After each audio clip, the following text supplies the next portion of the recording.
Katika usiku mzito uliogubikwa na ukimya wa kutisha, anga la Mashariki ya Kati lilipasuliwa na miale ya moto na radi za makombora. Sauti ya vita iliyorindima kama ngurumo ya kihistoria ikijirudia. Kikosi cha walinzi wa mapinduzi ya Kiislamu, Islamic Revolutionary Guard Corps IRGC, kilitoa ishara mpya ya nguvu kwa kutekeleza wimbi la 75 la operesheni yake ya kulipiza kisasi maarufu kama Ahadi ya Kweli ya 4, operesheni ambayo sasa imegeuka kuwa hadithi ya chuma, damu na msimamo usiotetereka. Kwa mujibu wa taarifa rasmi, mashambulizi hayo hayakuwa ya kawaida, yalikuwa ni ujumbe ulioandikwa kwa moto angani. Malengo yalikuwa wazi: vituo vya kijeshi vya Israeli katika ardhi zinazokaliwa, na kwa mara ya kushangaza zaidi, kituo kikubwa cha Marekani ndani ya Saudi Arabia cha Prince Sultan Air Base kilishambuliwa. Kituo hiki kinachotambulika kama moyo wa operesheni za anga za Marekani katika ukanda huo kilikumbwa na mashambulizi ya makombora ya masafa marefu. Milipuko iliripotiwa kusikika kwa umbali wa kilomita kadhaa, huku vyanzo vya ndani vikieleza hali ya taharuki iliyotanda kama kimvuli kizito. Katika tamko lake lililokuwa na maneno mazito kama risasi, IRGC ilisisitiza kuwa hakuna kona salama kwa wanajeshi wa Israeli wala washirika wao wa Marekani. Hata miji ya kiraia kama Aradi, ambayo baadhi ya wanajeshi wanadaiwa kujificha, haitakuwa ngome ya ulinzi. Na hapa nanukuu: kuwaficha katika makazi ya kiraia hakutaokoa maisha yao, ilisema jeshi hilo kwa sauti ya kujiamini isiyo na chembe ya shaka hata moja.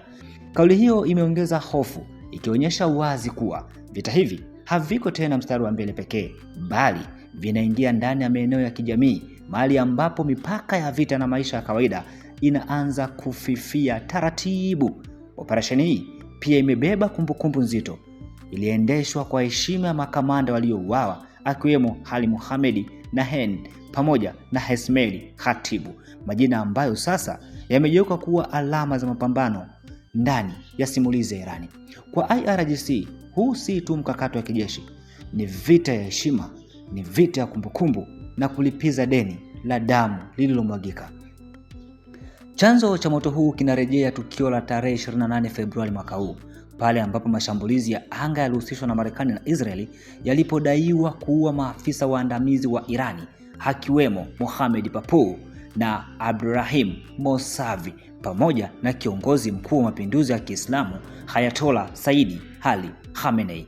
Tukio hilo kwa wengi lilikuwa ni cheche iliyowasha moto wa kisasi ambao sasa unawaka bila dalili ya kuzimika. Tangu hapo, anga la ukanda huo wa Mashariki ya Kati limekuwa uwanja wa mapambano ya kila siku, makombora yakivuka mipaka, droni zikizunguka kama ndege wa mauti, na mifumo ya ulinzi ikijaribu kuzuia kile kinachoonekana kama dhoruba isiyozuilika. Iran imeweka wazi falsafa yake ya jicho kwa jicho.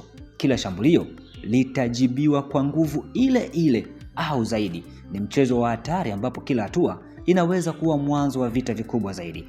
Katika kimvuli hiki cha mvutano, ulimwengu unatazama kwa wasiwasi. Je, haya ni mapambano ya kikanda tu au ni mlango wa mgogoro mpana unaoweza kuitikisa ulimwengu mzima?